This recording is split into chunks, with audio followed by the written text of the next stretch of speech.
আসসালামু আলাইকুম রহমতুল্লাহ। প্রিয় দর্শক, আজকে আমরা জানব নজিরবিহীন তাওয়াক্কুল এর ঘটনা। তাওয়াক্কুল আরবি শব্দ, এর শাব্দিক অর্থ ভরসা করা, আস্থা রাখা ইত্যাদি। পরিভাষায় যে কোনো সমস্যার সমাধান কিংবা প্রয়োজন পূরণের ক্ষেত্রে মহান আল্লাহ তাআলার উপর পূর্ণরূপে নির্ভর করাকেই তাওয়াক্কুল বলে। একজন ঈমানদারের জন্য তাওয়াক্কুল একটি অপরিহার্য গুণ। এ গুণ অর্জন ব্যতীত ঈমান পূর্ণ হতে পারে না। উপরন্তু তাওয়াক্কুলের পরিমাণ যার মধ্যে যত বেশি, জীবন চলার পথ তার তত বেশি সহজ হবে, তত বেশি পরিমাণ স্বাচ্ছন্দ্যের জীবন সে লাভ করবে।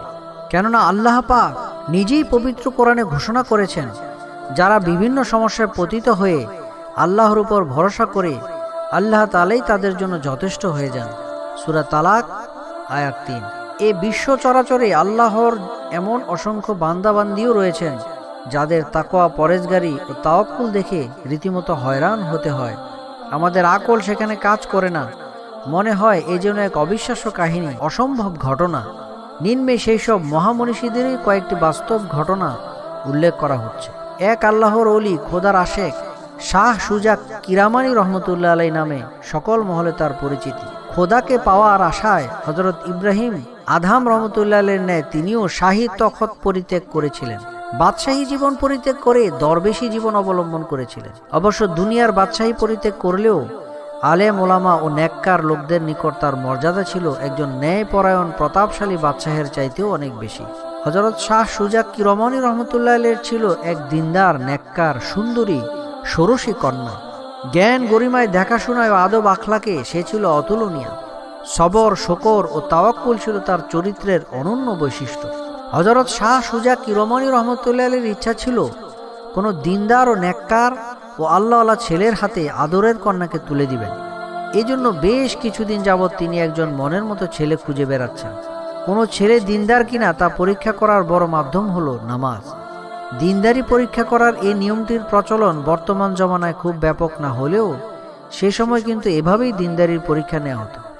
অর্থাৎ যে ব্যক্তি ইহসানের সাথে নামাজ পড়তে পারত সেই সকলের নিকট দিনদার বলে বিবেচিত হতো।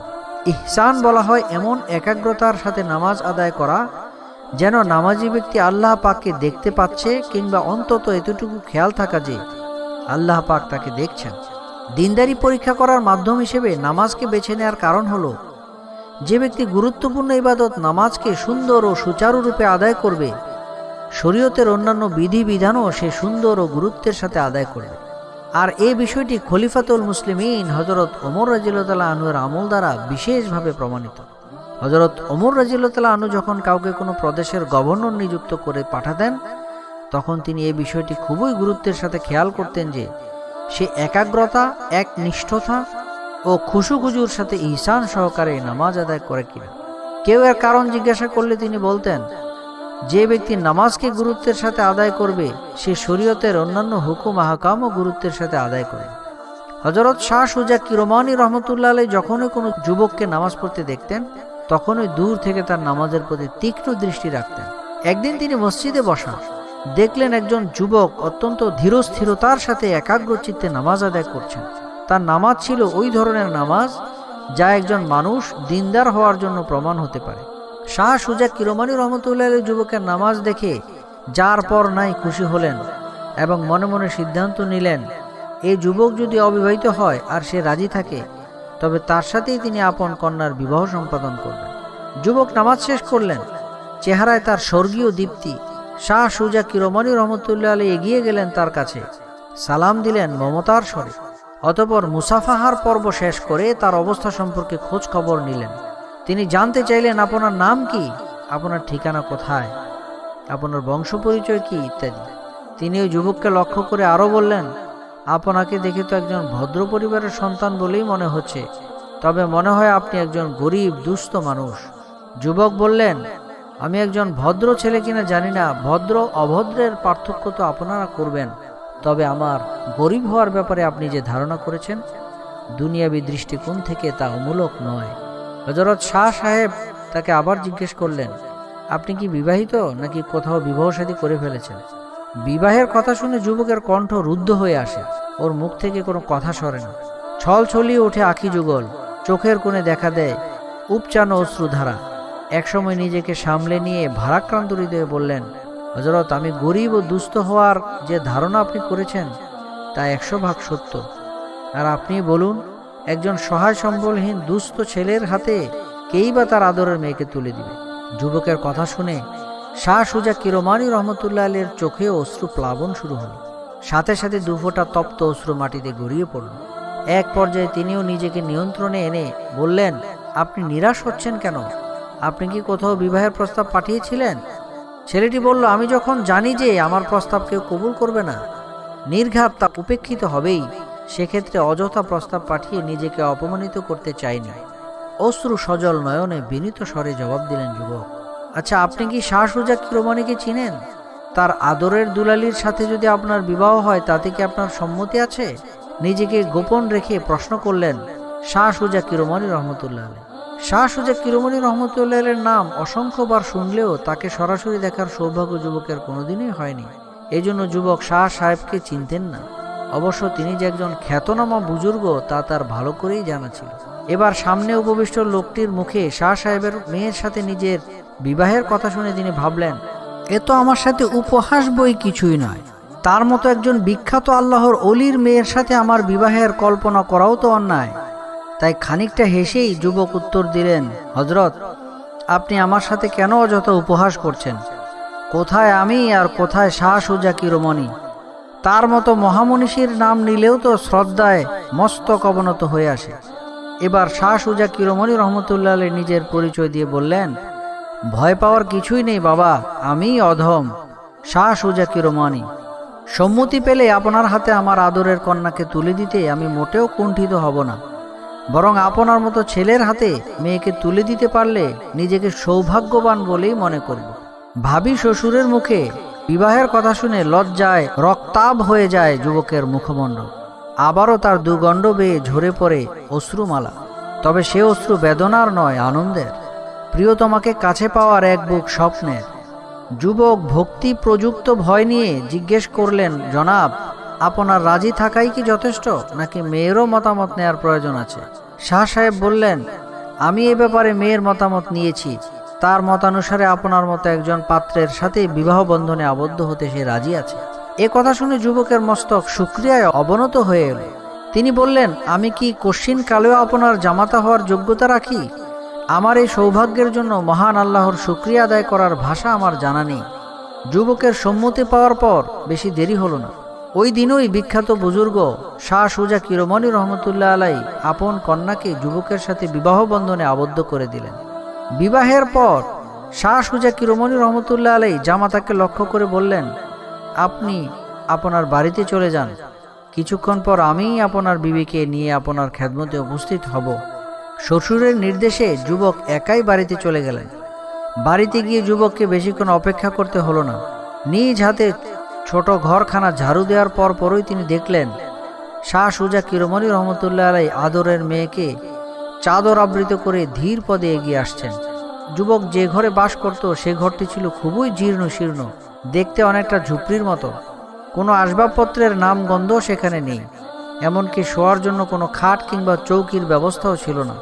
সহজ সরল জীবনের এক সুস্পষ্ট ছাপ সেখানে সদা বিরাজমান ছিল। শাহ সুজা কিরমানি রহমতুল্লাহ আলাইহি ঘরের নিকটবর্তী হয়ে মেয়েকে বললেন, মা, ঘরে প্রবেশ করো, এটিই তোমার স্বামীর ঘর, এই ঘরেই তুমি আজীবন থাকবে। মেয়ে ঘরে প্রবেশ করে সাথে সাথে বাইরে বেরিয়ে এলো। অতঃপর পিতাকে সম্বোধন করে বলল, আব্বু, এ কি, আপনি আমাকে কোথায় এনে ডুবালেন? নববধূর মুখে কথা শুনে যুবকও বাইরে চলে এলেন। বললেন, হযরত, আমি তো আপনাকে আগেই বলেছিলাম যে আমি একজন গরিব মানুষ, সহায় সম্পত্তি বলতে কিছুই নেই আমার মতো একজন অসহায় দুস্থের সাথে আপনার মেয়ে ঘর সংসার করতে পারবে না। এবার শাহ সুজা কিরমানি রহমতুল্লাহ আলাইহির দিনদার, নেককার ও দুনিয়াতেগী মেয়ে স্বামীর দিকে মুখ করে বলল, প্রিয়তম স্বামী আমার, আপনি আমার কথার ভুল অর্থ বুঝেছেন, আর এজন্য হয়তো মনে কষ্ট পেয়েছেন। কষ্ট পেয়ে থাকলে মেহেরবানি করে আমাকে ক্ষমা করে দিন। স্বামী আমার, আমি পিতার নিকট আপনার অসহায়ত্বের অভিযোগ করিনি। আপনার এই গরিবী হালত দেখে আমি মোটেও মনক্ষুণ্ণ হইনি, বরং এজন্য আমি সীমাহীন খুশি হয়েছি।